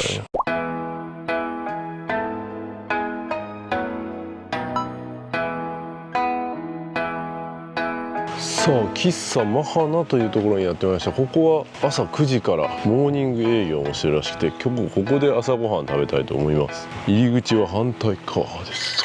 宇治抹茶とか来てる。京都の宇治抹茶、ちょっとあの人が絡んでそうなメニューやな。なんと粟国島にパターゴルフ場もあるんや。あ、ヤギ鳴いてる。すごい。今からこれパターゴルフもみんなするんですかね。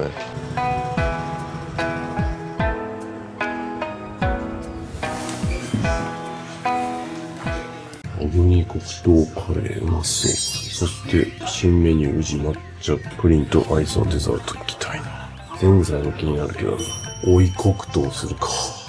来ました。黒糖カレーいただきます。黒糖カレー。朝カレー。まあまあ辛いんですけど、後味に黒糖風な甘さを感じました。追い黒糖してみよう。いきます。追い黒糖。追い黒糖やな。追いって呼ばれた感じで黒糖を感じるな。旨味が増す。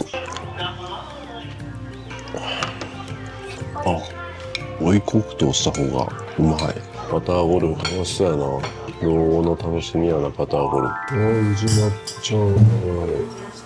それではいただきたいと思います。宇治抹茶の味がここで、ね、楽しめるということで、不思議な感じですけど、それもまた関わってる人たちのね、思いでいろんな商品が生み出されると。僕がもしここに移住したら、また違う商品が出てくるですね。着るリュックの粟国島バージョンとかできるかもしれないですね。甘いけど宇治抹茶のちょっとした苦みもあってバランスよくてうまい。しかもアイスがもちもちしてる。すごいトルコアイスみたいな、なんかちょっと粘着力。今日船欠航ならんのかな。その危うさすらあるな。でも今日欠航したらもう動画編集できんから今週の動画無理だな。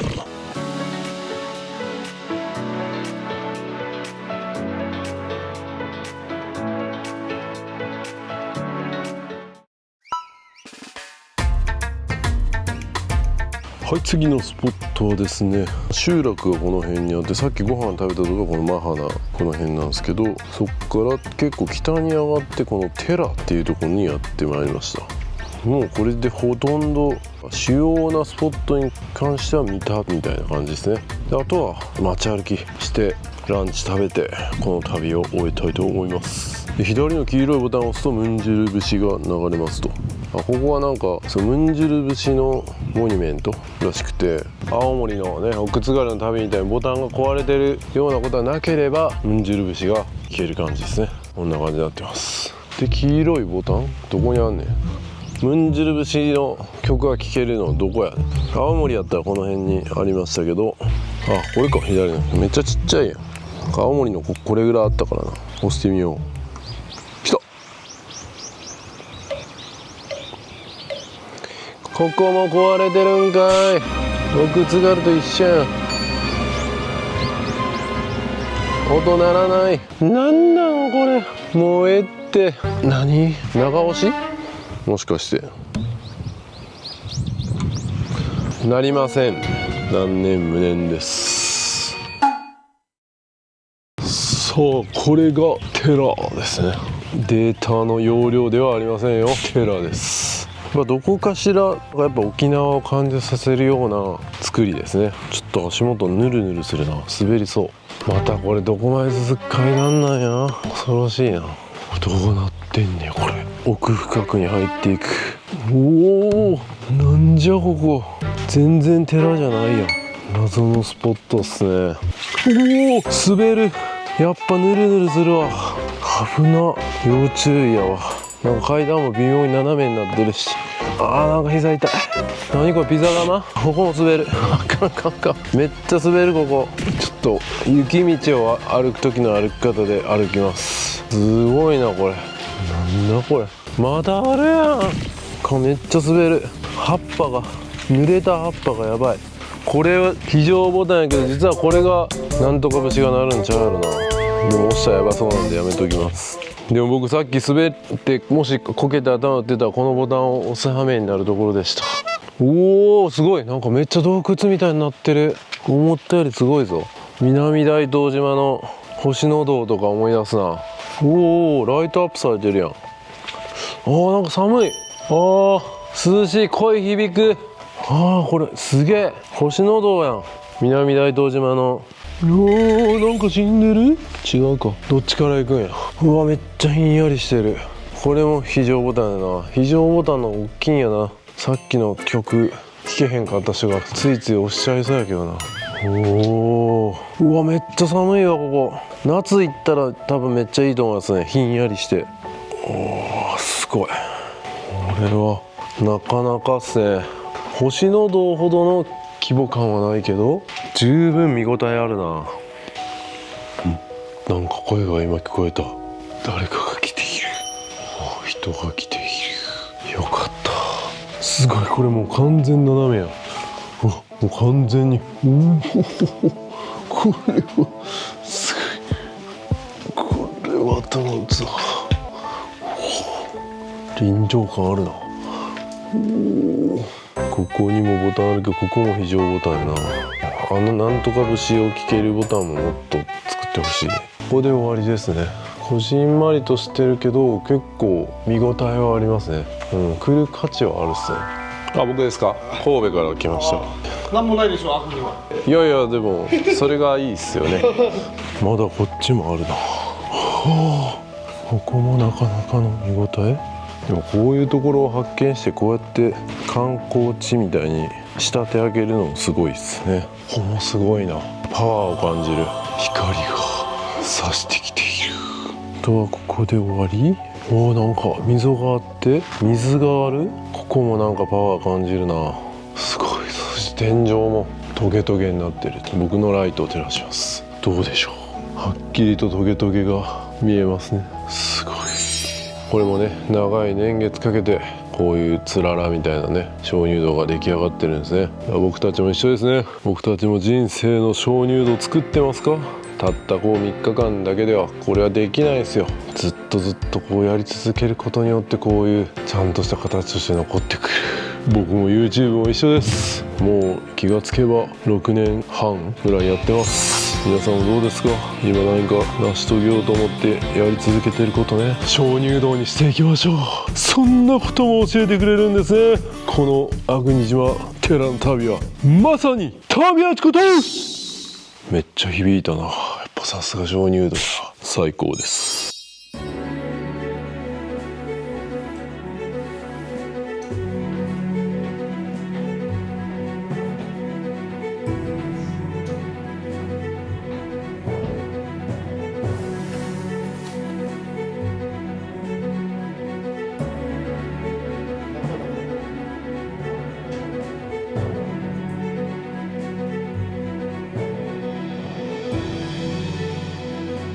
上がってきたらやっぱ暑いですね。しかも眼鏡めっちゃ曇ってくる。それだけ中はひんやりしてるってことですね。上に上がってから寺の案内図に気づいた。なんかいろいろあったな。石順とか南大東島に説明書いてたな。南大東島なんか一つ一つに説明書いてたんですけど、阿久仁島はここにまとめて書いてるから中に書いてほしかったな。つらら石とストローとか石柱、石柱とローストンかとかね、ヘリクタイトとかいろいろありますね。カーテンとかもう皆さんはここで見てからお楽しみください。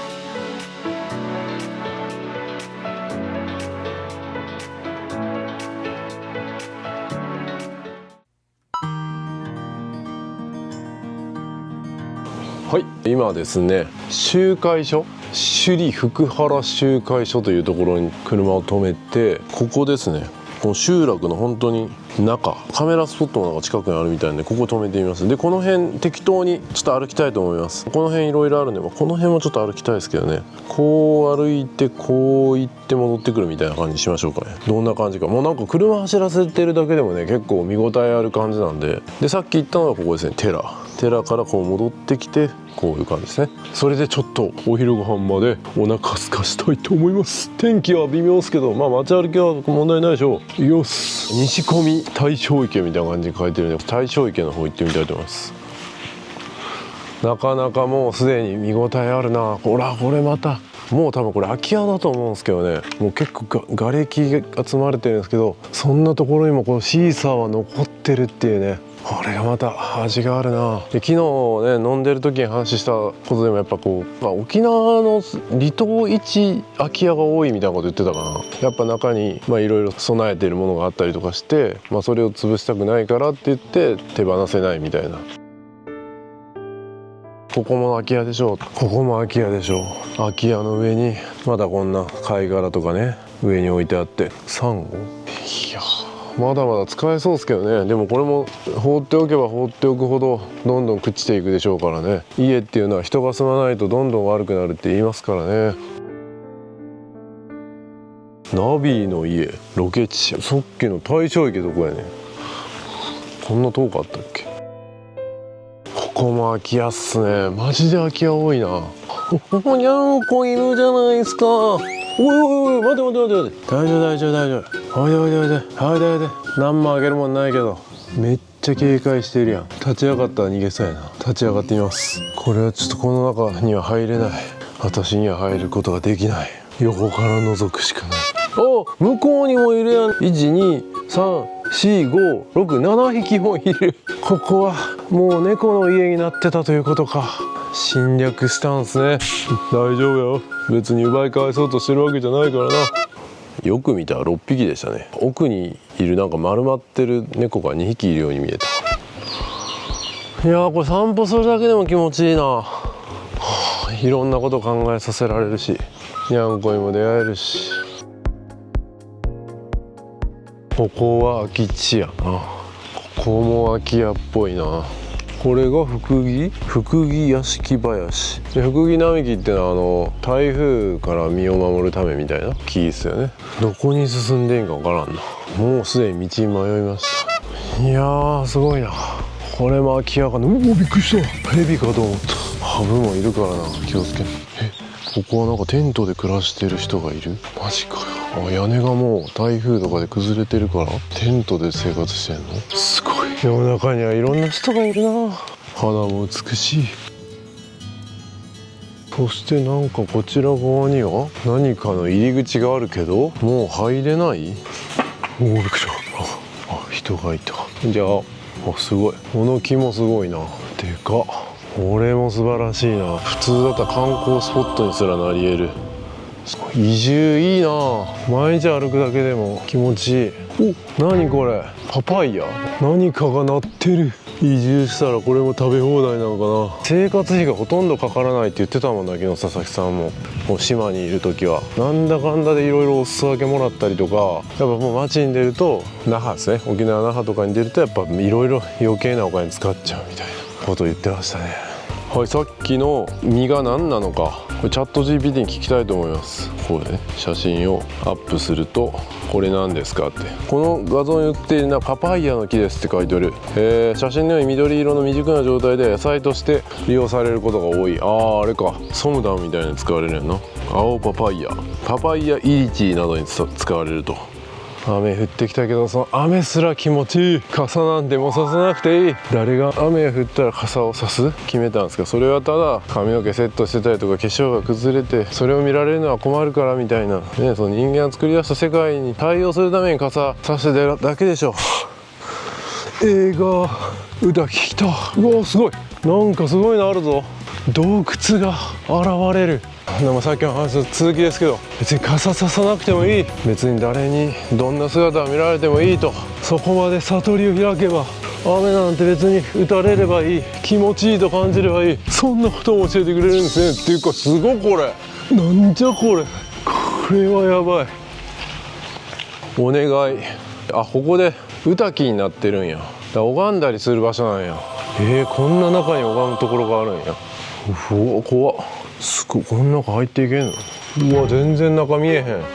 ここで7つ道具取り出すか。ライトオン。怖い怖い怖い怖い怖い。これ結構あるぞ、奥深く。お、すごい、上から光が差してる。おお、ちょっとこれ連携しますね。ほら上から光がまさに欲しいぞ。神々の光が上からこう差して、すごい、これは素晴らしいな。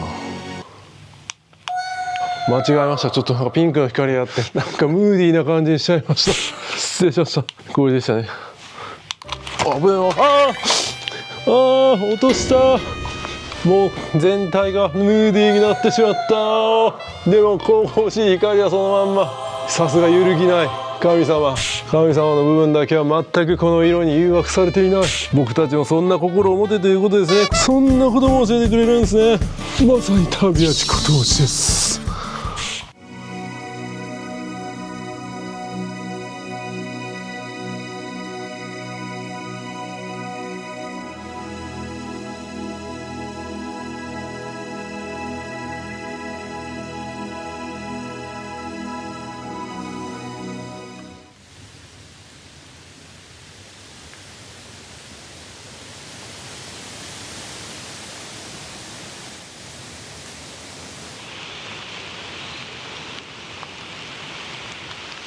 おいおいおい、なんやかんやめっちゃ降ってきたな。ちょっと傘いるやんけ。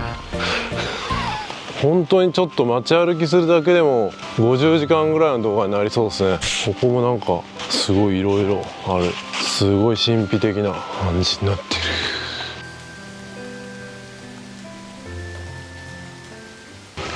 る。何か看板がまたある。ここが、今ここですね。あ、大正池公園、もうちょっと先やな。来ました、大正池公園。大正池があるんか、この先に。現在地から右側と上ぬ川と長川みたいな、これが池か。なんかあっちの方まで行かなあかんけど、ちょっと他に見たいところあるからな。街歩きしたいだけやから、ちょっと今日はここでやめとくかな。おお、犬がおるかと思ったら木やんけ。野犬かと思った。結構もうマップを見ててもいろいろ入り組んでて、ちょっとよくわかんないですね。シーサー立派。この辺は主要な道路なのかな。結構車が通るな。ここはもうはや家もない、見えない。あ、でも家あるな、奥に。もう草ぼうぼうになってもう何も見えん。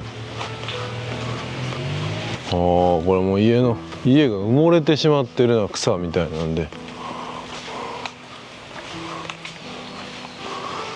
これは本当に移住者たくさん来て盛り上がってほしいな。ここもなかなかの廃墟、美ら海工房塩。ここも立派なシーサーがいるのに、今回歩いたところではね見えなかったですけど、診療所とかも一つあるみたいですね。で商店もあるし、最低限のことはできるけど、やっぱ病気が続いたりとか入院が続くような人はもうここの島から一旦那覇とかに出て行っていただいた方がいいみたいな感じではありましたね。でも古い家には雨水をね溜めるような仕組みがあるんですけど、もう今は海水をね淡水にする技術がここには導入されてるんで、ここなんか見たな、この辺見たな。全然違いますよね。クルーズ船とかね、ロイヤルカリビアンとか多分 MSC ベリッシマ、そのジャパネットクルーズとかでも確か海水を淡水にする技術が使われててですね、だから部屋の中でねシャワーをまあ不自由なく使えるということになってて、夢のような技術ですけどね。能登半島のね地震とかでもその技術があればもっと水が早く使えたかもしれないですけど、能登半島はそういう技術がなかったということですね。なかったというか導入してなかったっていうことですね。ここに昔の製糖車ってありますね。これか、これでサトウキビで砂糖を作ってたんですね。またにゃんこいるじゃないですか。まためっちゃいる。123匹いるな。猫も多いな。なかなかフォトスポットを見つけるのは難しい。いや違うな、これではなさそう。もうタイムリミットなんでご飯行きます。ここが福木並木の道かな。歩いてるだけで気持ちいいですね。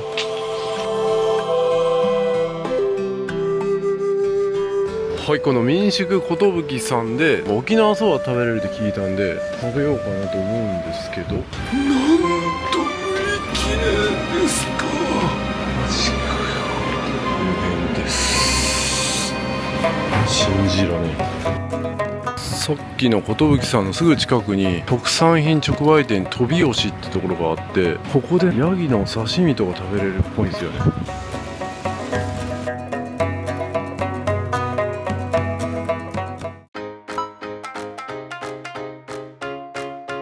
ホットコーヒーもあるし、刺身盛りとかも、握り寿司とかあるやん。こんな感じでうな重とかもあるし、安い。刺身盛り食べたいな。握り寿司食べたいな。うなぎ出来たて。いやー、昼からこれ食べれるのめっちゃありがたいですね。まさか寿司が食べれるとは思わなかった。店が閉まってても諦めることなく探してたらいい店見つかるんですね。レンタカーさっき返しとったらよかったな。そしたらビール飲めてたな。しまった。ビールがあるんかどうかも知らんけど。よし。シャリがちょっと普通の寿司に比べると小さいかもしれないけど十分ですね。ここの島に来る前に1軒目の居酒屋で食べた寿司よりは全然大きいです。2倍ぐらいあります。僕個人的にはこういうシャリもネタも大きい寿司の方が安心しますね。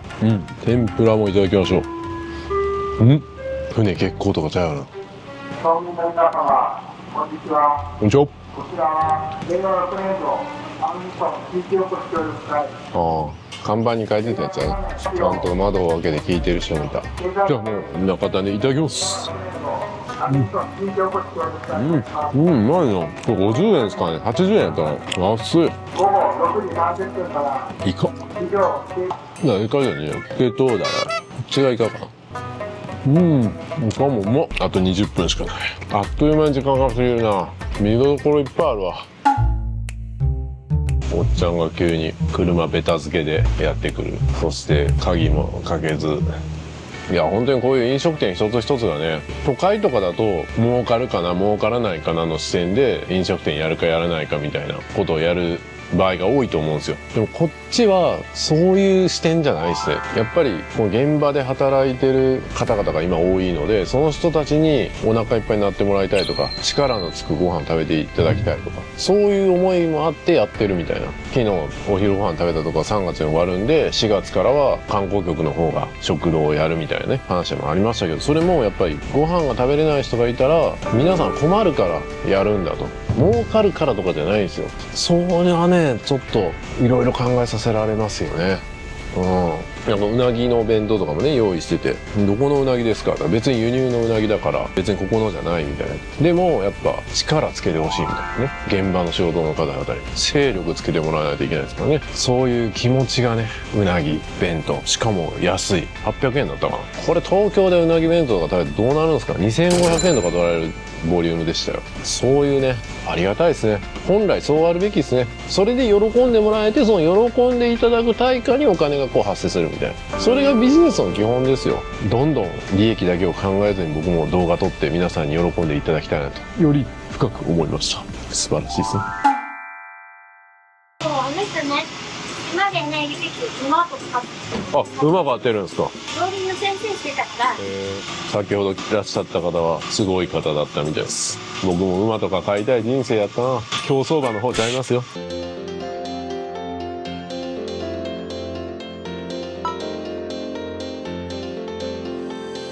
はい、レンタカーを返してその試作中のジェラートをいただくことになりました。おからと紅芋と黒糖いただきます。これ4月から発売になるらしいんで、動画出てる頃にはちゃんとしたパッケージで出てる可能性ありますね。でも僕はここでもう NG 出したら出てないかもしれません。じゃあ黒糖からいきますね。いただきます。うまいですね。でも黒糖ちょっと黒糖感足れへんかな。そうですよね。なんかもうちょっと黒糖感欲しいかも。かすかに言われたら黒糖かなってやけど、何も言わずに食べたら気がつかないみたいな。改善します。これが紅芋。あ、これはちょうどいい感じですね。そうなんです。紅芋感もちゃんと、そうですね。なんか最初食べた瞬間は紅芋感なかったけど、ちゃんと後味にいい感じで、嫌なレベルじゃない、ちょうどいいぐらいの。これいいっすね。これも粟国島の、そうです。島育ちの紅芋。これが最後ちょっとなかなか。粟国の塩にちょっとおから。粟国の塩におから、すごい組み合わせ。想像がつかん。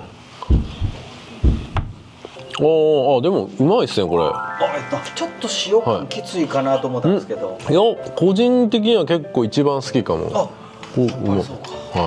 これ意外と、なんかおからがちょっとまろやかにしてる感じなんですかね。これ結構面白いですね。ありがとうございます。まあ確かに塩もうちょっと弱くてもいけるかもしれないですけど、僕は結構これでもむしろインパクトあっていいっす。やっぱ塩って粟国島にとって大事なものなんで、そのインパクトは感じますね。ありがとうございます。製品化楽しみですね。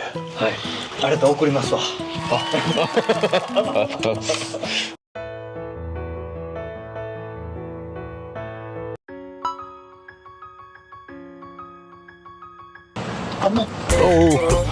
溝にはまった。はい、大丈夫です。ありがとうございます。6番ですね。また来ます。ありがとうございます。ありがとうございます。ありがとうございました。はい、手続きをしないといけないですね。今1時27分ですね。1時45分発なんで急がねば。で、往復のチケットでも受付はしないといけないということですね。荷物は受付前にも預けられました。その手順大丈夫なのかって感じですけど、ここですね。ここで手続きします。ペットボトルお名前と年齢を入れます。いやー、帰りは雨になりましたが、最高の粟国島滞在でした。粟国島の旅終わりました。皆様の目にはね、どのように映ったでしょうか。いろいろなものがね溢れてる、そんな島だったと思います。ただただね、こう人口が減っていって衰退していくしかない、そんな島も数々見てきましたけども、この粟国島はですね、今こうやって建築をしたりしてるように、そんなね苦境を乗り越え、またさらに発展しようと、いろんな方々、各移住者みんな諦めずに頑張って新しいことに取り組もうとしています。そして移住も積極的に受け入れています。そんな思いに僕は心打たれたんで、また必ずここに来たいなと思いましたね。海も素晴らしいし、絶景もたくさんあるし、人もめちゃめちゃ優しいです。いろんな人に話しかけられました。そしてご飯も美味しい。こんな島がね、他の渡嘉敷島とかめちゃくちゃ人気なのに全然受付に人がいなかった。覚えてますよね。あんな状態になることは僕は信じられません。他の島はもちろん素晴らしいと思いますけど、ここも絶対見逃してはならない、これから応援するべき素晴らしい島だと思います。ぜひ皆様も行ってみてください。ありがとうございました。気がついたら出港してた。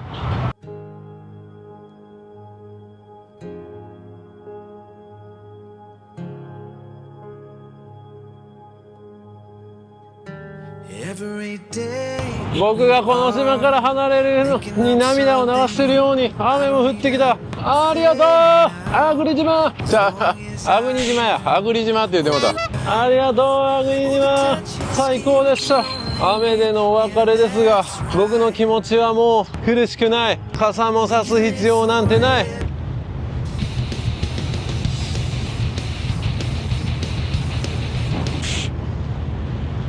ありがとう。誰も見送りとかいないですけど、ありがとう。いや、そう考えると本当に昨日泳げたの奇跡だったな。さあ2時間かけて仕事しながら帰ります。 Wi-Fi もあるんでね。やべえ、これ食べるの忘れてた。もう着く。こんな感じですね。じゃあこれいただきますね。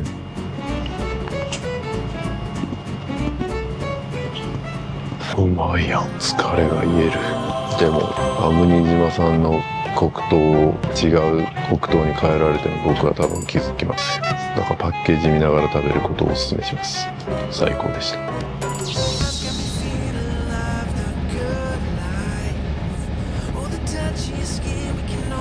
いやー、あっという間でしたね。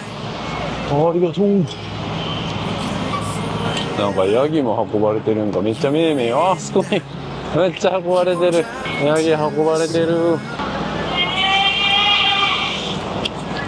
この後は沖縄本島の神に呼ばれないといけない島久高島の旅をしてきました。こちらではね、本当に不思議なことが立て続けに起こるような旅になりました。別動画でお届けしますのでぜひご覧くださいませ。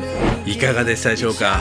急遽立ち寄った粟国島だったのですが、宿がなくてもあんなキャンプも楽しめるし最高な体験ができました。いや、ここぞね、まだまだ沖縄の中でも穴場と言えるそんな島だったと思います。ぜひ皆様も一度行ってみてください。このような動画をもっと出してほしいと思ったら皆様のいいね、コメントをお願いいたします。メンバーシップではここでは絶対に言えない旅の裏話や近況報告などを毎週ノーカットでさせていただいております。メンバーも続々集まってきておりますので皆様の参加もお待ちしております。 LINE 登録でお得な情報を配信いたします。登録お願いします。僕と一緒に仕事したい方はぜひ気軽にメッセージください。詳しくは概要欄をご覧ください。人気のキルリュックモーリーショップで買えます。旅行にめちゃくちゃ便利です。皆さん旅行行くのにキルリュック使ってますか？これ今僕着てるんですけど見てください。これパッと見そんななんか物入ってるように見えないですけど実はめっちゃ物入ってます。財布はここに入ってますし、名刺、パスポート、イヤホンも必要ですね。急にスイッチやりたくなったら任天堂スイッチあります。で対戦したいなって言ったらもう1本入ってます。それ入れても薄いんです。そして鍵ね、